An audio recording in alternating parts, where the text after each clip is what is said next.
would encourage everybody to take advantage of that. I just wanted to maybe give out a little bit of information. If anybody is interested, I am a weather spotter up here in Colburn. I send my information into the MWS each day, and if you've heard of Cocorus out of Fort Collins, I send a rainfall total in every day if you're interested. We are. We would like to have you connect with Andy Martzoff right there, raising his hand, before you leave today so that we can get your name and number. Thank you. I'd just like to take it one step further. Of course, plan A would be that nothing would happen, but a plan B would be great to be in effect. And there's a lot of us here that may not live on the creek, but we have a lot of livestock. And so there's been many, many offers of, you can bring your cows or your horses or your equipment or whatever to a particular place. I think it'd be nice to have a coordinated effort that if indeed we do get the call, that we would know where each individual could go if need be. Cultural concerns as an issue in this community. And Heather, did those flyers make their way up here today? I'm sure they did. Okay, so what we've done is I've done some coordination with the Tri-River Extension Service, who and specifically asked for contacts for coordinating issues related to livestock and agricultural issues and water issues. So they had prepared one sheet information sheet for us. I don't know if it made it up here tonight. It may have got left sitting on the printer. It's here. It's here? Okay. So, well, I don't know if Well, maybe, no, I guess that sheet's not. Okay. Yeah, we'll make sure we get that information to Davis, and ask Davis, ask you to make it available somewhere or many places here in the community. So, the Extension Service, which is part of the Colorado State University, is more than willing to help coordinate issues related to agriculture and livestock. I understand that it's going to take time, but say this dries up and you get the water out of there, how long are you going to do anything to get rid of that embankment so years down the road it's not building up and we have to be worrying about that coming on down and getting the rest of our ranch? And what steps do we get to where we can start rebuilding, and what aid can we get? Chuck, you want to help us with that one? As the sheriff said, I'll try. We know you have more questions than we have answers. One of the reasons that we have an objective talking about agriculture is because I'm a rancher as well. We live north of Steamboat Springs on a ranch. I'm well tuned to agricultural issues and how they flow together. We haven't got all that set up yet, to answer your question, but we're looking at that. So we'll figure out, like Andy said, with the extension, we'll start with the agricultural organizations, figure out what is or isn't. We are, as you heard, the water resource people are here. The water commissioner's been with us ongoing and was on the mountain today. So we're starting to look at rights, water, how would we start to recover? Recovery's a lot. For not coming up here tonight, she's down in Grand Junction working on this project. So that's what I speak for her. So we're starting that long-term look on private land. What's recovery start to look like? Who's involved? What do we do about it? I would just share with you, and why I say it's a long-term event. Last September, the 24 counties in the Front Range went through a horrific flood event, and we're not done over there yet. We're still trying to put all the pieces together, agriculture being a big chunk of those. So we haven't lost track of it. As the sheriff said, it's one of the objectives for this team to keep figuring out and looking for, and you'll get more information as we start moving forward on the how, who. I know that we can go down the road of a USDA agricultural declaration to help people. We're not quite there yet, but that's a tool that's out there for us to use. So stay tuned, and we'll obviously be back many more times to talk to this community in the short-term future. Is that Specifically about that big block that's up there, I don't think we have an answer today for you, but it's an answer that we have asked ourselves, and it's on our, it's on our mind too, and we don't know what the long-term solution is, to be honest with you, and I think that's something that will continue to be part of what we try to find out. Sheriff, a question from the audience that I'll field, and this is for Jeff. On a scale of 1 to 10, how would you rate this event in Colorado. I'm going to be a wonky scientist here and say, what part of the event?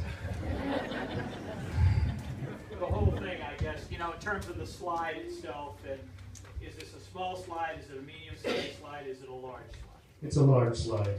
And best guess right now in terms of what flowed from the top to the bottom is about 30 million cubic meters, which if you want to use cubic yards, it's close.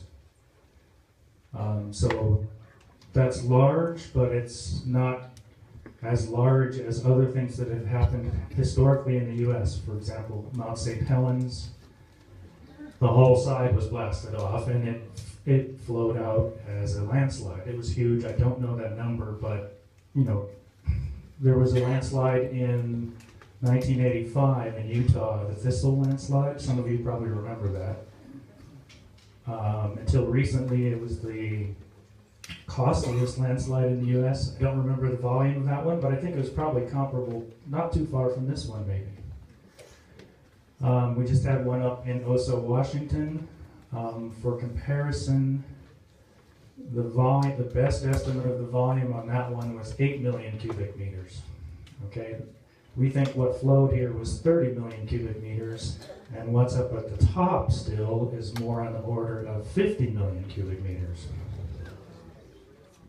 So if that puts it in perspective, those are the kind of best examples I can think of in terms of quantifying it. Yes, I have a question. Was the South Side Canal damaged in any way due to this slide? We don't believe so. Okay, I'm guessing there's somebody here that manages it. Oh, Eric, okay. Yeah, best information we have is it was not. Awesome. I had a question about, is the town thinking about getting some early warning siren, be it our landslide, be it a bad thunderstorm, a fire in town? I heard that at one point in the past we had a siren, but we don't anymore.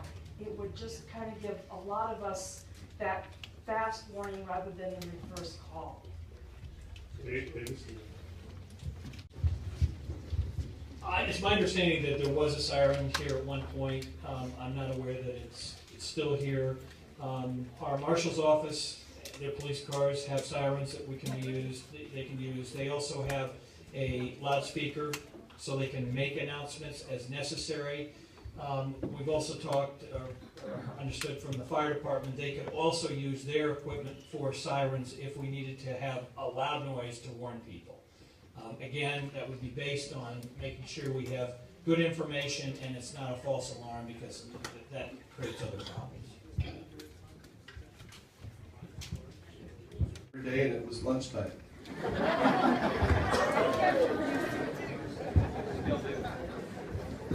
I have a question in regards to another event. What are the time frames for telling us you need to get the hell out of Dodge?